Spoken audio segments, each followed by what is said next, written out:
इतना अकाल सूखा कि इतने में ही सब जीव जंतु मनुष्य शरीरधारी बहुत मर जाते हैं।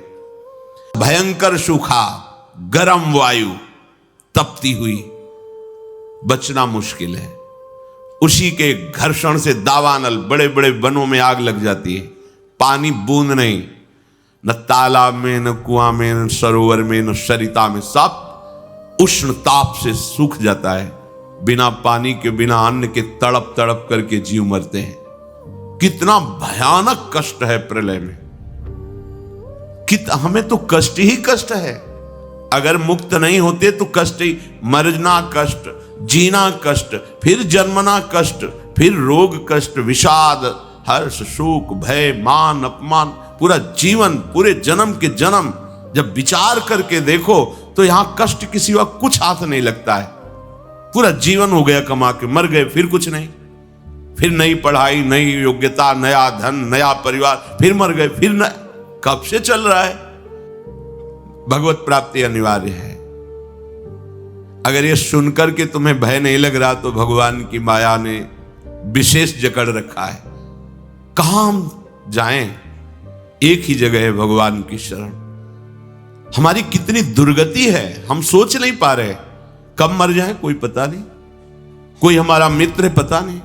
हम जिसे मित्र समझते हैं वो धोखा दे रहा है, वो शत्रुता का कार्य कर रहा है। जिसे हम सगे संबंधी वो सब स्वार्थ में। कौन है मेरा, क्या है मेरा?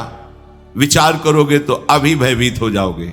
और भयभीत होना मंगल है, क्योंकि जो शभीत आवा शरणाई, रखियो ताहि प्राण की नाई। यदि भयभीत होकर भगवान की शरण में चले जाओ तो भगवान जैसे अपने प्राण बहुत दुलारे होते हैं, ऐसे शरणागत का दुलार श्री भगवान करते हैं। एकमात्र हमारे बचने का उपाय भगवान के वचन से समझ लीजिए। वो कह रहे मामेव ए प्रपद्यन्ते माया में ताम तरन्ति।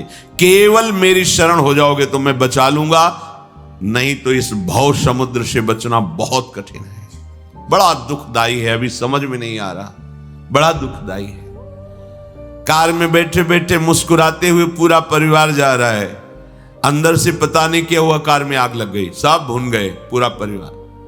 प्रतिपल भय, प्रतिपल दुख, प्रतिपल अशांति, मृत्यु हमारे सिर पर सवार रहेगी जब तक भगवान नहीं मिल जाते। यही अवसर है, मनुष्य जन्म में आप भगवान को प्राप्त कर सकते हो।